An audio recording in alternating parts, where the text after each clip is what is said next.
Hello friends, welcome to my channel. ఈరోజు నేను మరి ఒక హెల్దీ రెసిపీతో నేను మీ ముందుకు వచ్చేసాను. ఏంటంటే మజ్జిగతో చపాతీస్ని చేసుకుందాము. ఎలాగో చూసేద్దామా. ముందుగా ఒక వెడల్పాటి గిన్నె తీసుకొని 1 కప్పు గోధుమ పిండి తీసుకోండి. అలానే చిటికెడు ఉప్పు వేసి ఉప్పు అంతా కూడా పిండిలో బాగా కలిపేలా కలుపుకొని మజ్జిగ వేసుకుంటూ ఇలా ఈ విధంగా మెత్తటి పిండిలాగా చపాతీ పిండిలాగా కలుపుకోండి. మజ్జిగ ఫ్రెష్ మజ్జిగ అయినా పర్వాలేదు, లేకపోతే 2-3 డేస్ బ్యాక్ ఉన్న మజ్జిగ అయినా సరే పర్వాలేదు.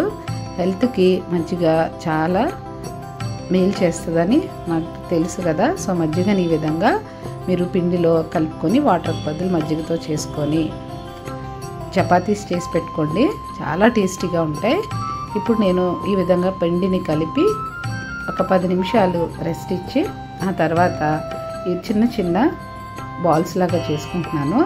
ఒక చిన్న చిన్న ముద్దలు తీసుకుని ఆ పిండిలో నుంచి ఇలా బాల్స్లా చేసి అన్నీ కూడా పక్కన పెట్టేసుకోండి. నేను మీకు చూపించడం కోసం ఒక 3 చపాతీస్ని నేను మీకు చేసి చూపిస్తున్నాను.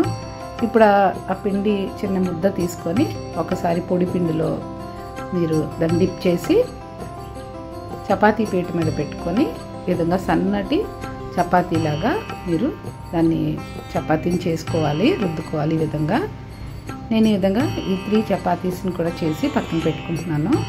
మీరు డెఫినెట్గా ఈ విధంగా ట్రై చేయండి. మీ హెల్త్కి కూడా చాలా బెనిఫిట్ అవుతుంది, మంచిది కూడా. లేడీస్కి ఏంటి, పిల్లలు కూడా ఎవరైతే మజ్జిగ ఇష్టపడారో వాళ్ళు కూడా చక్కగా ఈ మజ్జిగను తీసుకున్నట్టు అవుతుంది అన్నమాట. ఇప్పుడు చపాతీస్ మనం చేసి పెట్టుకున్నాం కదా, వీటిని వేడి వేడి పెనం మీద పెట్టుకొని 2 వైపులా కూడా గోల్డెన్ కలర్ వచ్చేంత వరకు, గోల్డెన్ బ్రౌన్ కలర్ వచ్చేంత వరకు చక్కగా మీరు అక్కడే ఉండి అటు ఇటు తిప్పుతూ చపాతీస్ని ఫ్రై చేసుకోవాలి.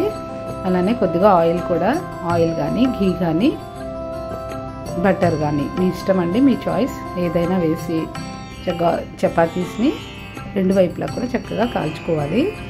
ఇలాగా చేయడం వలన, ఇలా క్లాత్తో నేను చూపిస్తున్నాను కదా, అలా మీరు చేసుకోవడం వలన చపాతీస్ ఎంతో మెత్తగా వస్తాయి. ఎంతసేపు అయినా సరే గట్టి పడకుండా చపాతీ చాలా మెత్తగా ఉంటుందన్నమాట. అంతేనండి, ఎంతో టేస్టీ అయిన చపాతీ, హెల్దీ అయిన చపాతీ రెడీ అయిపోయింది. ఇప్పుడు నేను సర్వ్ చేసుకుంటున్నాను. ఈ చపాతీస్ని మీరు రోటీస్ వీటిని పప్పుతో కానీ, వెజిటేబుల్ కర్రీ, చికెన్ కర్రీ దేనితోటైనా సరే టేస్ట్ చాలా ఎక్సలెంట్గా ఉంటుందండి. అలాగే హెల్త్కి చాలా మంచిది. సో డెఫినెట్గా ట్రై చేయండి. ఈ వీడియో మీకు నచ్చినట్టయితే లైక్ చేయండి, కామెంట్ చేయండి, నా ఛానల్ని సబ్స్క్రైబ్ చేయండి.